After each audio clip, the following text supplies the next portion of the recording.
अस्सलामुअलैकुम गाइस। दूसरे एपिसोड में आप देखेंगे कि शमशेर पहुंच जाता है महक के घर पे और उसके बाबा के सामने खुल्लम खुल्ला प्रपोज कर देता है और कहता है कि मुझे मेरा आपकी बेटी पे दिल आ गया है और मैं आपकी बेटी से शादी करना चाहता हूँ। तो चले अंदर चल के बैठ के बात कर लेते हैं इत्मीनान से, जिस पे उसका बाप बहुत भड़क जाता है और सामने खड़े लोग भी वीडियोस बनानी शुरू कर देते हैं और बहुत घूर घूर के देखने लगते हैं कि आखिर ये है क्या माजरा। मगर शमशेर जो है वो किसी से नहीं डरता, क्योंकि उसको अपने बाप के पैसे का बहुत ज़ोम होता है और वो उसी ज़ोम के बलबूते पे सबको डराता धमकाता है।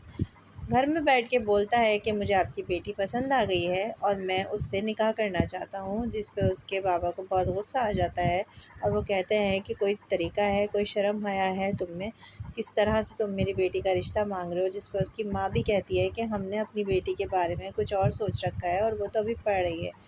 जिस पे वो भड़क जाता है और कहता है कि मैं कौन सा गुंडा बदमाश हूँ, मैं आपकी बेटी का तरीके से हाथ मांग रहा हूँ। जिस पे उसके बाबा कहते हैं कि मैं हाथ जोड़ता हूँ तुम्हारे, माफ़ कर दो हमें और चले जाओ यहाँ से। शमशेर कहता है कोई मसला नहीं, आप सोच लीजिए, मैं फिर आऊँगा और इस बार बारात लेकर ही आऊँगा।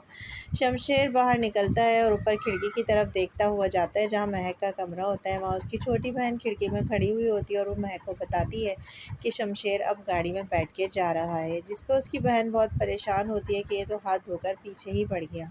वहाँ शमशेर की भाभी उसकी माँ को मशवरा दे रही होती है कि आपने शमशेर के बारे में क्या सोचा है, उसके बारे में कुछ सोचिए। तो कहती है क्या? कहती है कि अब आप शमशेर की शादी कर दीजिए। तो वह कहती है हाँ ठीक है, देखो कोई रिश्ता। तो वो उस पर कहती है कि ठीक है, मैं शमशेर के लिए कोई अच्छा सा रिश्ता देखती हूँ।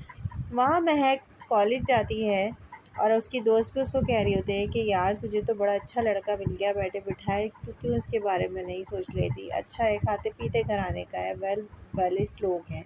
तो वो कहती है कि नहीं, मुझे नहीं करनी इससे शादी। मगर सामने देखती है जैसे ही हक्का बक्का रह जाती है और शमशेर आके कॉलेज के गेट पे खड़ा हो जाता है और उसको आके कहता है कि मैं तुमसे मिलना चाहता हूँ, शाम में तैयार रहना। बीच में उसके कुछ दोस्त आ जाते हैं जो उसके कॉलेज फ्रेंड्स होते हैं और वो कहते हैं कि ये हमारी बहन है, ख़बरदार जो इसके बारे में तुमने कुछ उल्टा सीधा सोचा। जिस पे शमशेर एक एक करके सबको ढेर कर देता है और कहता है कि आइंदा मेरे रास्ते में आने की कोशिश मत करना। और फिर महक को कहता है कि शाम में तैयार रहना, मैं शाम में तुम्हें लेने के लिए आऊँगा। महक बेचारी बहुत हैरान परेशान सब कुछ देखती रह जाती है और वो ये सब देखकर बहुत परेशान है कि ये मेरे पीछे पड़ गया है, मैं इससे किस तरह पीछा छुड़ाऊँ, कोई तो हो जो मुझे इससे बचा ले। मगर वो बेचारी कुछ नहीं कर पाती और ये कह के शमशेर वहाँ से हंसता हुआ निकल जाता है। फिर और हो महक को जाती इस है तरह इस तरह हैरान परेशान शाम, उसके और बाबा भी देख शाम लेते में हैं क्योंकि महक वो बहुत भी इसी परेशान कॉलेज में होती है। प्रोफेसर होते हैं और वो भी बेचारे खड़े हुए ये सब नज़ारा देख रहे होते हैं कि ये सब क्या हो रहा है, ये तो कॉलेज तक पहुंच गया। फिर वो गाड़ी में भी महक से पूछते हैं कि ये यहाँ पर क्यों आया था, मगर वो इसलिए मना कर देती है कि उसके बाबा परेशान ना हो जाए। कहती है बाबा कुछ नहीं। तो वो फिर होता यूँ है कि उसका कज़न अहसन भी उससे यही कहता है कि अब अगर वो तुम्हें आइंदा कभी भी परेशान करे तो तुम फ़ौरन से मुझे बताना, क्योंकि मैं तुम्हें इस तरह से परेशान नहीं देख सकता।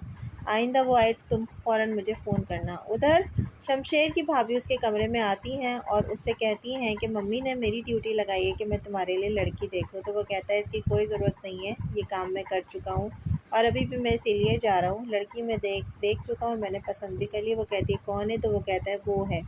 वहाँ पे वो उसकी फ़ोटो देखती है और कहती है कौन है, कहाँ से है, किस ख़ानदान से है, किस ज़ात से है? तो वो कहता है मेरे ख़ानदान से है और मेरी ज़ात से है, इससे आगे और कुछ नहीं। तो वो देखती रह जाती है उसकी फ़ोटो और शमशेर ये कह के कमरे से निकल जाता है। वहाँ महक पड़ रही होती है और अचानक से उसके पास फ़ोन आता है शमशेर का और वो कहता है मैं नीचे खड़ा हुआ हूँ, 5 मिनट में तैयार होकर नीचे आ जाओ, अगर तुम नहीं आई तो मैं घर के अंदर आ जाऊँगा। महक बहुत परेशान हो जाती है ये सुन के और वो कहती है, सोचने लग जाती है कि अब मैं करूँ तो क्या करूँ।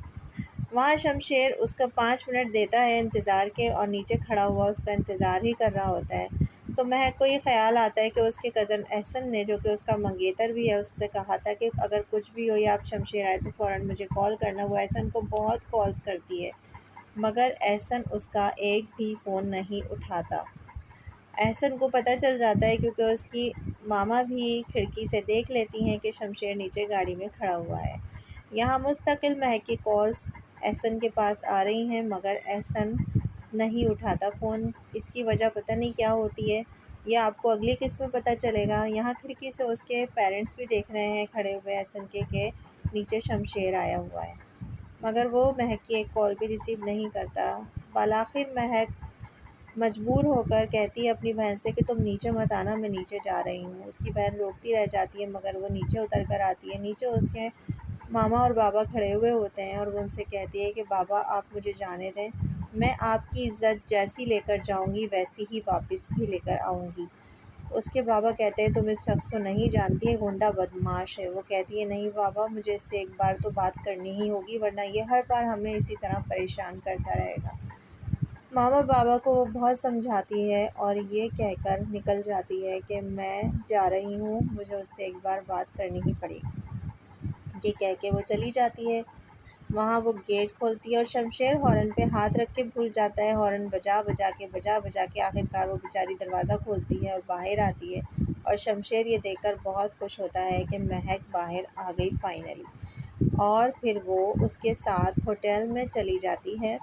होटल में पहले ही से एक टेबल बुक होगा, जहाँ पे म्यूज़िक का भी इंतज़ाम अच्छा खासा किया हुआ होगा और खूब डेकोरेट भी करवाया होगा शमशेर ने महक के लिए।